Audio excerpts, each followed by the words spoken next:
Assalamualaikum warahmatullahi wabarakatuh. Di sini saya akan mempresentasikan hasil observasi dan wawancara objek orientasi analisis and design pada Sistem Informasi SMK Ma'arif Bandung yang beranggotakan Faruk Dumyati Sidik, Nisa Nurliah, Sipa Indriati, Ainun Rohmah, dan Jihanur Akbar. Langsung saja kita masuk ke hasil laporan dan wawancaranya. Yang pertama ada pendahuluan. Perkembangan teknologi informasi mendorong institusi pendidikan untuk memanfaatkan sistem informasi dalam mendukung kegiatan operasional dan akademik.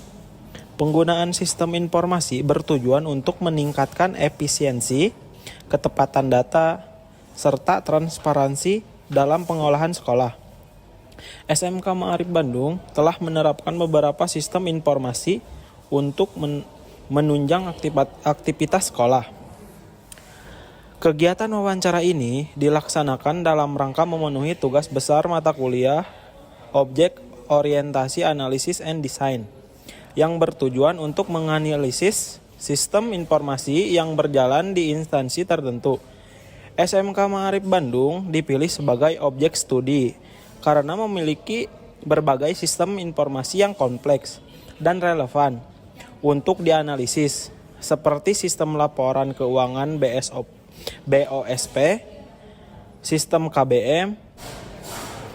Maksud dan tujuan: 1. Mendapatkan informasi aktual mengenai sistem informasi yang berjalan di SMK Ma'arif Bandung, mengetahui alur kerja serta hambatan yang terjadi dalam pengelolaan sistem tersebut. Yang ketiga, menyusun model analisis berbasis objek dari sistem yang ada untuk keperluan rancangan sistem baru. Topik wawancara. Nah, topik wawancara menjadi fokus wawancara meliputi 1. Sistem laporan keuangan BOSP, 2. Sistem pengelolaan anggaran BPMU, 3. Sistem KBM Klasmart. Terus waktu dan tempat kegiatan. Kegiatan wawancara dilaksanakan secara langsung di SMK Ma'arif Bandung pada tanggal 3 Desember 2026. Beberapa wawancara dilaksanakan secara luring tatap muka di lingkungan sekolah. Sedangkan wawancara untuk sistem KBM dilakukan secara daring melalui sambungan telepon sesuai kesediaan waktu narasumber. Setelah itu kita masuk ke landasan teori atau UML. UML, Unified Modeling Language, digunakan sebagai alat bantu dalam pemodelan sistem. Use case diagram digunakan untuk menggambarkan interaksi antara aktor dan sistem. Activity diagram digunakan untuk menggambarkan alur aktivitas atau proses kerja sistem. Sequence diagram digunakan untuk menunjukkan urutan interaksi antar objek berdasarkan waktu. Pengertian use case diagram. Di sini use case diagram adalah salah satu jenis diagram dalam UML yang digunakan untuk memodelkan interaksi antara pengguna atau aktor dan sistem dengan cara menggambarkan fungsi-fungsi use case yang disediakan sistem dan bagaimana aktor berinteraksi dengan fungsi tersebut. Diagram ini berfungsi untuk menyajikan gambaran umum tentang apa saja yang bisa dilakukan oleh sistem dan siapa saja yang terlibat dalam proses tersebut. Tujuan use case diagram: 1. Mengidentifikasi fitur utama sistem berdasarkan kebutuhan pengguna.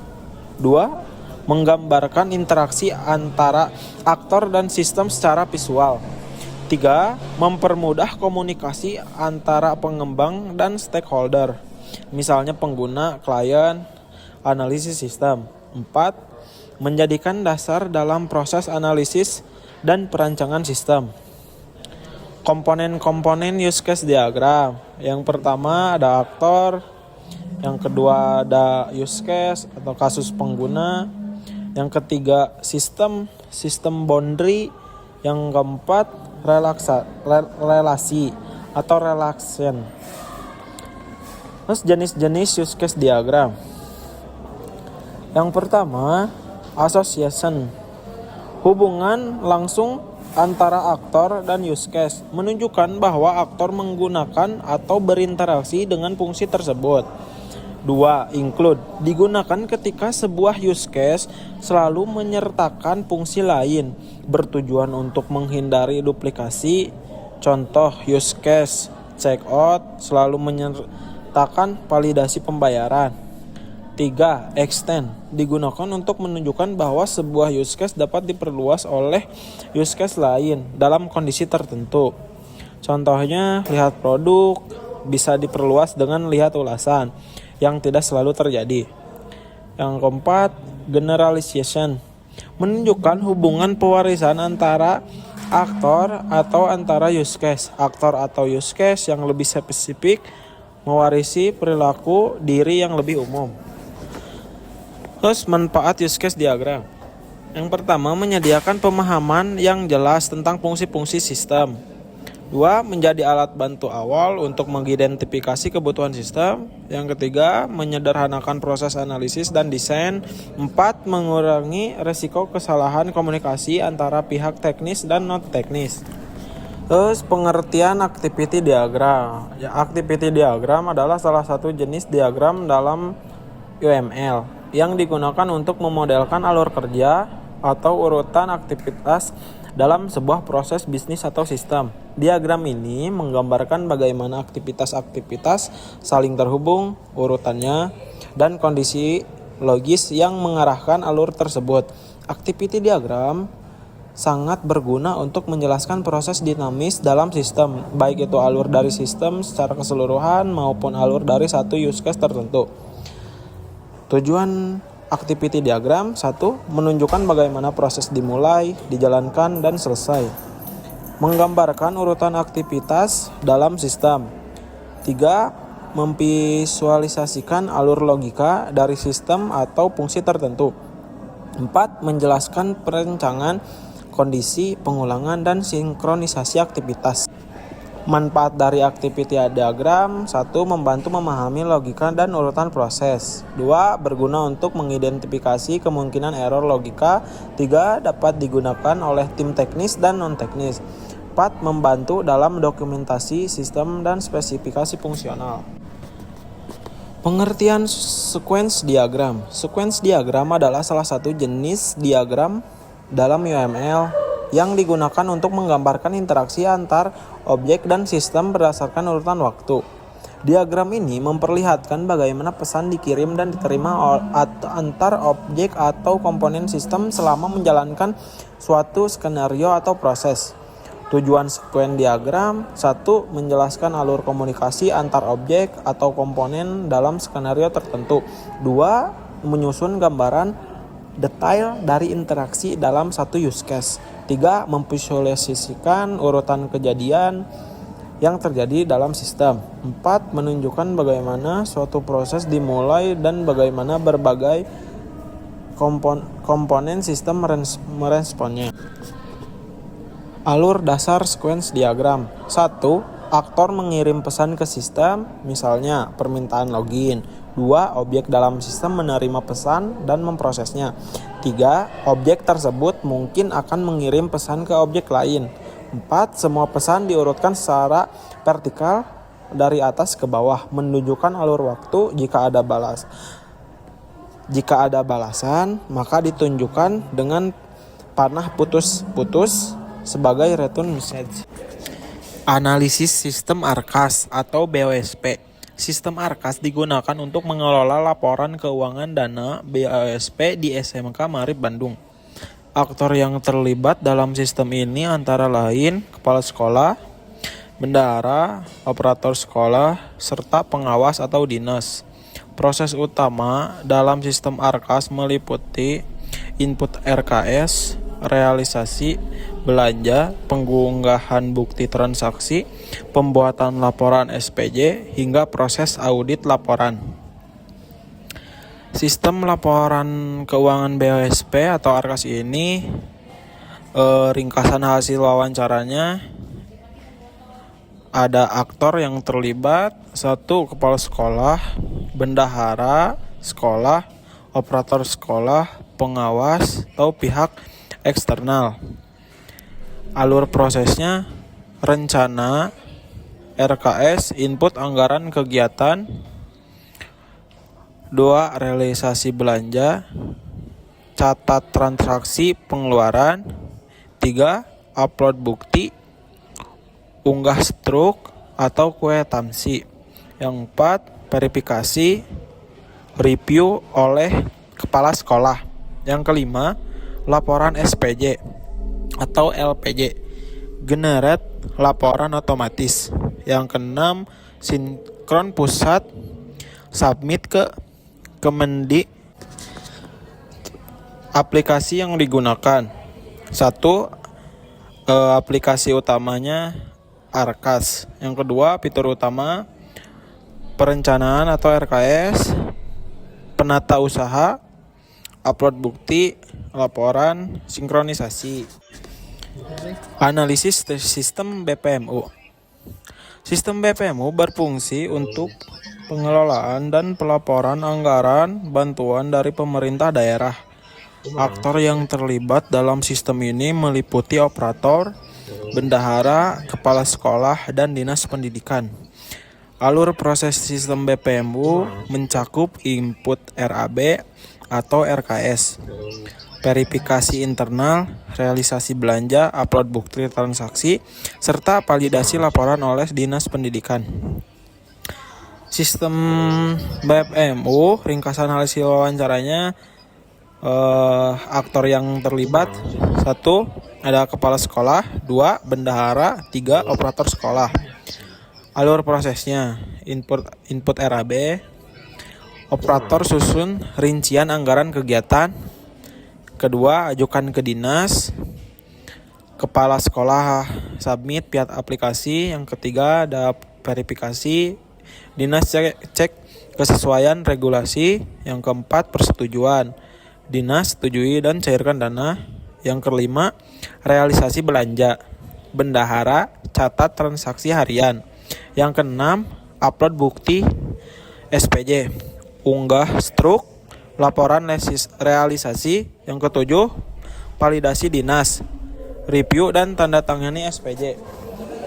Aplikasi yang digunakan, satu aplikasi utama ada SIPD atau SIMDA, standalone daerah. Yang kedua ada fitur utama RKS atau RAB, SPJ otomatis, dashboard real time, notifikasi, verifikasi, upload bukti. Analisasi sistem KBM Classmart. Sistem KBM Classmart digunakan untuk mendukung proses kegiatan belajar mengajar di sekolah. Aktor yang terlibat meliputi admin, guru, siswa, dan kepala sekolah. Fitur utama sistem ini meliputi pengelolaan data akademik, penjadwalan KBM, penyampaian materi pembelajaran, presensi siswa, penilaian, serta pembuatan laporan akademik. Ringkasan hasil wawancaranya, aktor yang terlibat, satu ada kepala sekolah, yang kedua guru, yang ketiga siswa, yang keempat operator sekolah. Alur prosesnya, alur login pengguna membuka sistem, input username dan password, sistem verifikasi data, pengguna masuk sesuai role.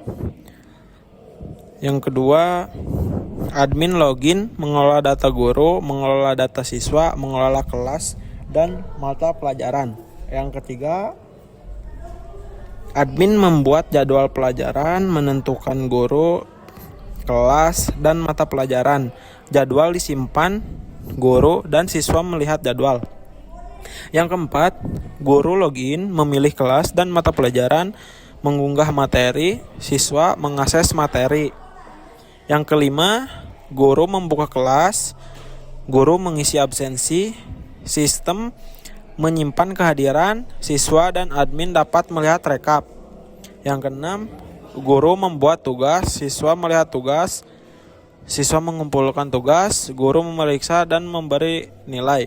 Yang ketujuh, guru menginput nilai, sistem menyimpan nilai, siswa melihat hasil nilai, admin merekap nilai. Yang ke-8, admin atau guru memilih data laporan, sistem memproses data, laporan, nilai, dan kehadiran ditampilkan. Laporan dicetak atau diunduh. Yang ke-9, admin atau guru membuat pengumuman, sistem mengirim notifikasi, siswa menerima dan membaca pengumuman. Aplikasi yang digunakan, aplikasi utamanya yaitu Classmart. Yang kedua ada fitur presensi, penilaian materi, tugas, dan rekap KBM. Untuk use case sistem laporan keuangan BOSP di sini ada beberapa aktor: kepala sekolah, komite, bendahara, operator, sama pengawas dinas. Dalam use case di sini ada verifikasi internal, input RKS, input anggaran per rekening, validasi juknis, realisasi belanja, upload bukti, generator laporan SPJ, sinkron ke pusat, audit laporan. Untuk kepala sekolah terlibat ke verifikasi internal sama input RKS, dan komite terlibat untuk ke input RKS. Untuk include input RKS di sini ada input anggaran per rekening, dan untuk hasilnya ada validasi juknis. Dan untuk bendahara terlibat ke realisasi belanja sama generator laporan SPJ. Dan untuk operator terlibat ke upload bukti sama input RKS. Untuk include realisasi belanja di sini upload bukti. Dan untuk pengawas dinas terlibat ke audit laporan. Untuk actionnya sinkron ke pusat. Use case diagram Untuk sistem generator BPM, SPJ Bu, di sini di sini inputnya ada sinkron ke pusat. 4 aktor. Ada operator, bendahara, dinas pendidikan, sama kepala sekolah. Untuk operator di sini terhubung ke input RAB dan upload bukti. Untuk bendahara terhubung ke realisasi belanja sama generator SPJ.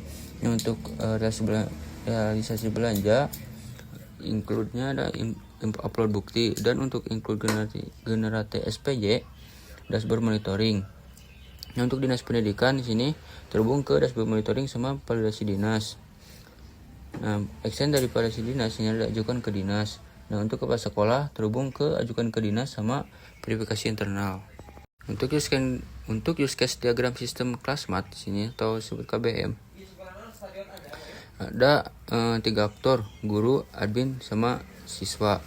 Nah, untuk guru di sini terhubung ke presensi, sekolah tugas, input nilai, nama bukti, dan buat pengumuman. Nah, untuk action buat pengumuman sini ada kirim notifikasi sama include presensi, sini ada buat laporan. Nah, untuk admin sini terhubung ke buat laporan, kalau data akademik buat jadwal. Nah, untuk extend dari buat laporan sini ada cetak laporan. Nah, untuk siswa terhubung ke lihat jadwal, kerjakan tugas, lihat nilai, sama akses materi. Nah, untuk include dari lihat jadwal sini ada buat jadwal KBM.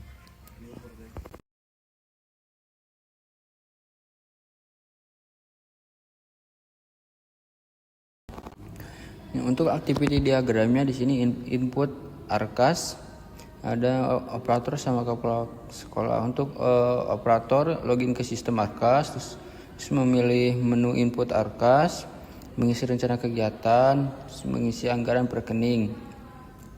Nah, terus kepala sekolah memeriksa data RKS.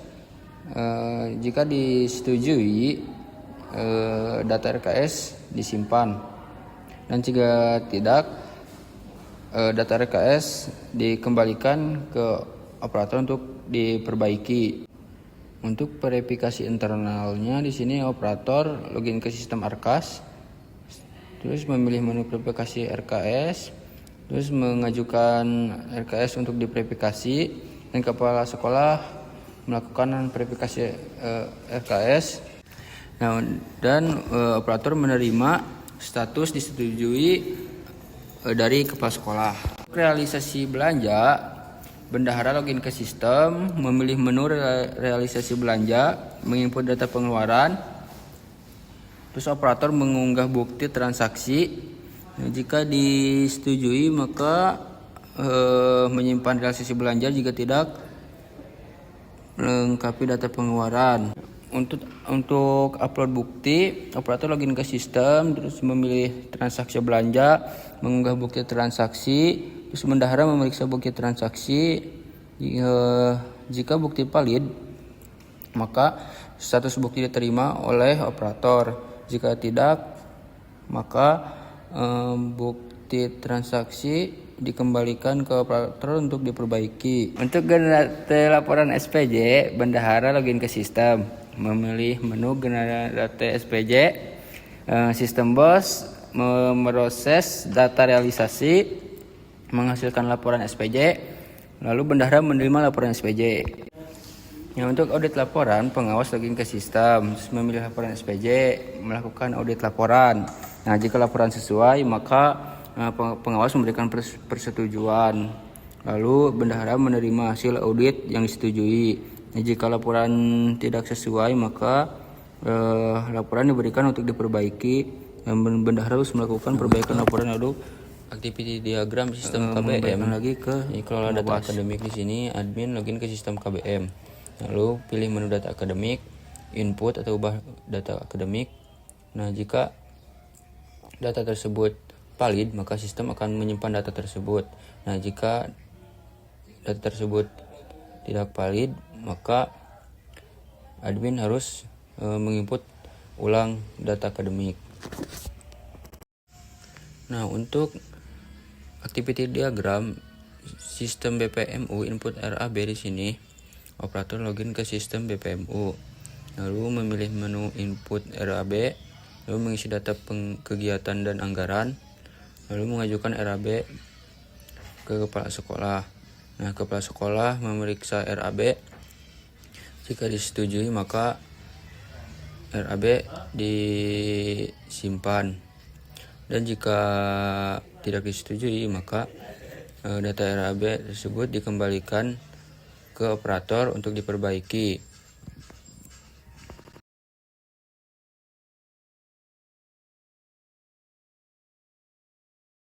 Untuk sekuen diagramnya, sekuen diagram menggambarkan urutan interaksi antara aktor dan objek dalam sistem. Pada sistem ARKAS, sekuen diagram menunjukkan alur proses dari input ARKAS hingga pembuatan laporan SPJ. Pada sistem BPMU, diagram menunjukkan proses pengajuan dan validasi laporan ke dinas. Sedangkan pada sistem KBM, Sekuen diagram sistem proses ARKAS, presensi, sini penilaian, dan input pembuatan RAB laporan RKS, di akademik. sini operator login dan menginput rencana kegiatan RKS. Nah, sistem ARKAS mengirim data RKS ke validasi Juknis. Nah, validasi Juknis mengirim hasil validasi Juknis ke sistem. Nah, sistem memberikan notifikasi RKS berhasil disimpan.